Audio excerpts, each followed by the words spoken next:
كسري إم خزانكان كانوا خوتان درس كداو نتان هش رمز ومان بوتان بورز لنا لو خنكار سركوتوانا جيجي شانازي مانا كساوانا بولي خنكار مان بلي بالا بدز دهيان لرزي بيش هاي سوني پەروەردەی ڕۆژهەڵات وەکو نەریتێکی ساڵانەی رێزلێنان بۆ خوێندکارە دەرچووەکان کە پلەی باڵیان بەدەستهێناوە سەر ئاستی هەرێم ساز دەکات. ئەمڕۆ نوێ خوێندکارمان هەیە کە پلەی دووهەم و سێهەمیان بەدەستهێناوە سەر ئاستی کوردستان. خەڵاتی ڕێزلێنانیان بۆ ئەنجامەدەین هەروەها بۆ ئەو 6 ئامادەیی کە ئەم خوێندکاران تیاندا خوێندووە. سلێمانی نمونەی کچان بەشی زانستی.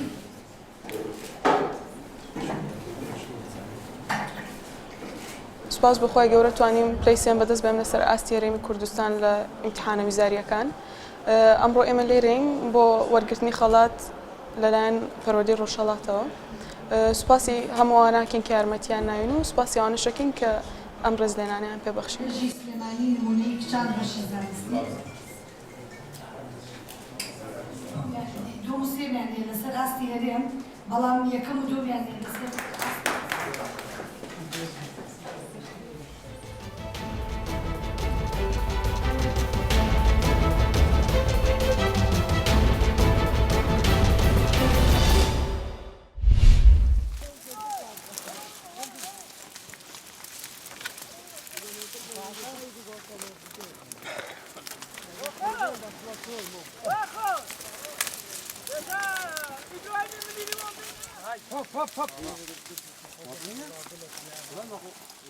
أفريقيا من توتي السموقي ما داش شنو السموقي وكري دفر وكري روستي نكا فلوح ما أغلب يبرد السموقي جن داش شنو السموقي كري ما سينا السموقي جتاي كيف زاري وصوري وسبي ونكا شامي توتي السموقي داش شنو السموقي كري زبورك وزوري هاتي وري ما فريشة بصورة لا وري ما اللي برينك وبينك وبيجي وبزملك وبين ناسي بيجي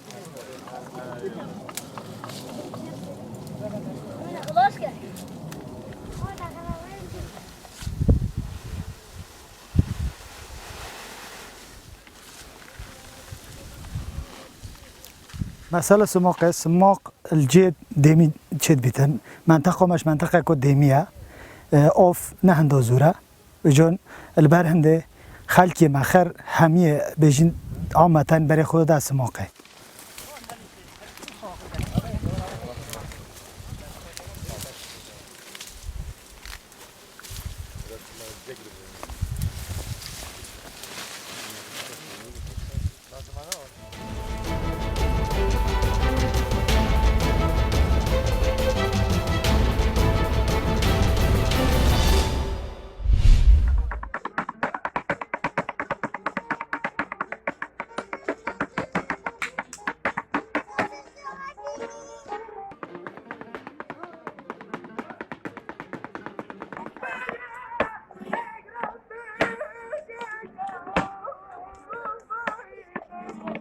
Yo por experiencia propia, porque yo soy bailarina en mi país, yo soy de Venezuela y yo bailo música nacionalista y sé el trabajo y la perfección que eso requiere. Y me parece que la chica lo hace extraordinariamente bien.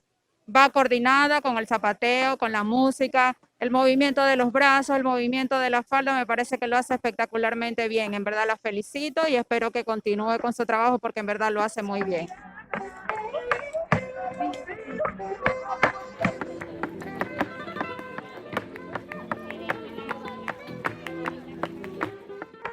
Mi madre me metió cuando tenía 4 años a bailar en mi país, Venezuela, y finalmente pues ha sido algo de toda la vida, no he parado nunca. Tengo 30 años, llevo 26 años sin parar de bailar.